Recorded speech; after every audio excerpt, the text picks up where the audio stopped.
Hey, you guys, I am back with a book review, and the title of the book is called The 716 Love and Consequences, right? And it's by A.A. Lewis. So listen, this book, it caught me off guard, right? Because I was expecting it to be like a book about like these four friends, and they probably are like a little like, I don't know. I didn't really know exactly, like, let me see like what type of age group I felt like they were in at first. But when I say this book caught me off guard, the four friends, they're all unique in their own way. That's the way I'll put it, right? So you have, let me go back because I want to make sure I get everyone's name.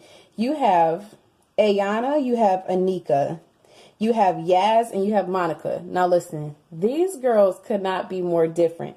Now Anika, I feel like she was probably like my favorite, right? Because Anika wasn't too out there, and she also wasn't too like boring and simple, right? And Anika talks about from the beginning of the book how much she like appreciates how her dad raised her and how he like just like really gave her insight on how like some men are and how some men think, right?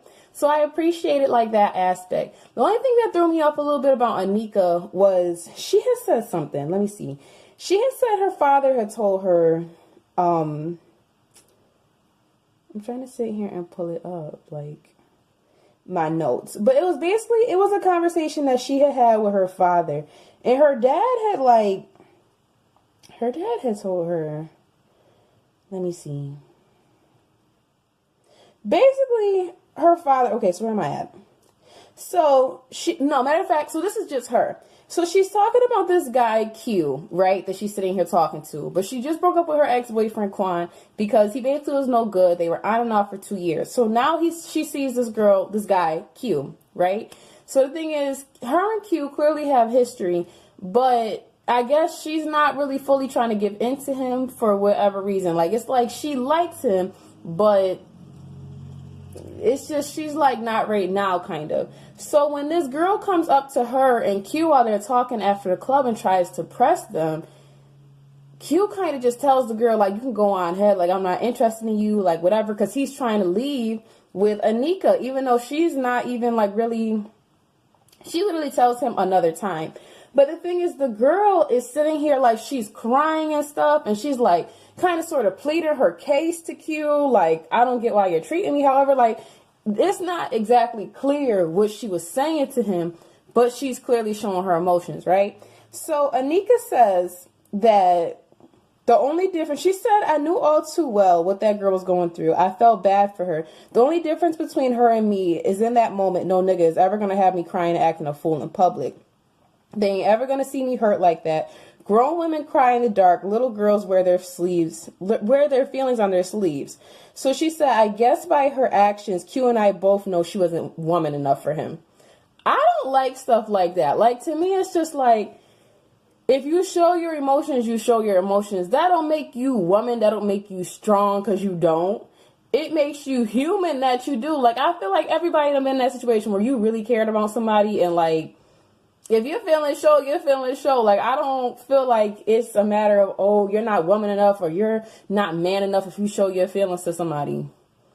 Like, like, to me, it's kind of, I don't know. Some people are able to hold their feelings in, but like, to me, like, that's kind of like, I don't know. It's not weird, but it is a little weird to me, but whatever.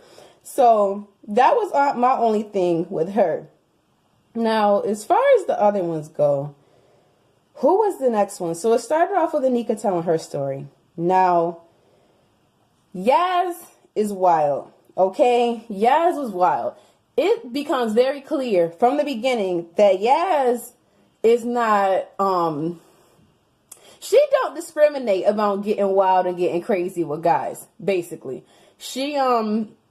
She's willing to get wild. She's willing to get crazy and then go to church right after like it's nothing. She's willing to sit here and sleep with and mess with the pastors like it's nothing. Yaz just lives according to her own rules. Like, she's not moved. She's not phased. Like, and that's the thing, that even though all the girls are different, they still all stick together. So when Quan, which is Anika's ex-boyfriend, when he tried to sit here and come to the club with a whole different girl, they sat here and, not Anika, because she's too good for everything. I don't know. She was sitting there watching, but basically her friend sat here and beat up the girl that Quan had brought to the club because they're like, you're not gonna be sitting here trying to stun on her in front of us. Like, you're not gonna sit here trying to bring another girl, whatever.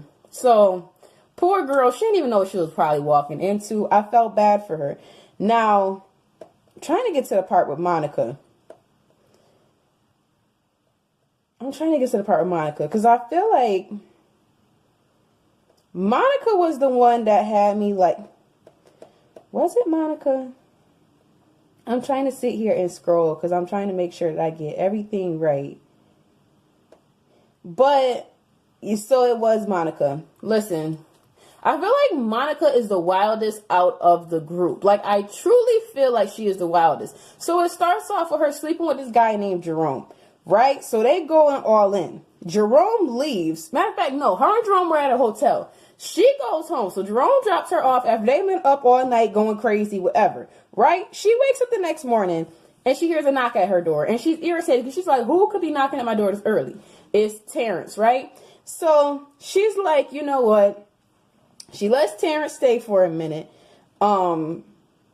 She kisses him, even though she had just had relations with Jerome.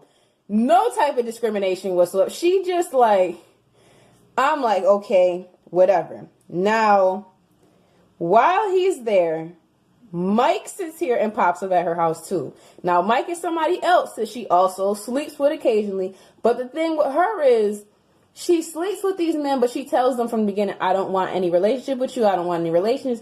This is all that it's going to be is sex. All she cares about, she said, is money, weed, and dick. That's it. So she gives everybody a heads up, but some of these men really fall head over heels in love with her. And she gives them a warning, I guess, like, that she's not to be played with. So Mike's sitting here at her door. She telling him, you can't come inside because I got company. Her company is Terrence, right? So Mike get all in his feelings, talking about some, you must got feelings for him. Why can't I come inside? Why can't I come inside? So she like, you know what? F it. You could come inside. She being so messy, right? The part that got me is the fact she really had both of them sitting in the house together in her basement, smoking together, right? So it starts with them sitting here looking at each other. And one of them asks the question of, how do you know Monica, right? So the other one's like, oh, I don't know her for a minute, whatever, like, but I know her in that way too. So as soon as it gets like that, I'm like, this shit is supposed to go from bad to terrible. So the problem is they both getting in their feelings. So Monica decides to sit here and kiss both of them in front of each other, right? Again, all that's going through my mind is she's so, like, she's wilding. Because you were just with Jerome. She is bugged out. Absolutely bugged out. So, then it gets to the point where, who was showing their behind? Terrence was bugging, okay? Terrence really got into his feelings. And, he kind of snaps and he's talking to her, like, in front of, like, the guy. Like, how can you sit here and, like, try and do this? And it's just, like, to me, Terrence, you knew how she was. Like, you should have just walked away, bro. You should have had that conversation with her at a different time. Because, I can't. She literally says to Terrence that she needs him to back up, fall back, and that she done already kissed him with some other man's stuff on her breath. I lost it there. I lost it. I was like, I can't. I can't. I don't know if I've ever had a friend so savage in my life, but I feel like there's always that one in the group. Monica is it. Listen, the book, I believe the author is from Buffalo, right? So Buffalo's not that far from where I live. So I already was intrigued by the book because I'm like, let me see. Listen, there's a part 2 of this book. Well, it's already on. It's already available on Amazon now. Actually, well, I'm getting ready to say that. Let me see. I feel like, I believe the book was on Kindle Unlimited. I want to say it was on Kindle Unlimited. I'm not sure. I'm not going to say for certain right here. But there is a part 2. It's the 716 Back in Business or Back to Business. One of the two. It's available. You guys have to Watch that one. Watch that review, because I'm going to review that book too. Read that one after you guys get done with this book. This book was really good. I literally could say, I feel like I would give this book an 8 out of 10 stars, because it really did have me laughing. It was relatable. I enjoyed reading it. So let me know what you guys think. If you have not already subscribed to my channel, make sure you hit the subscribe button down below, and I am out.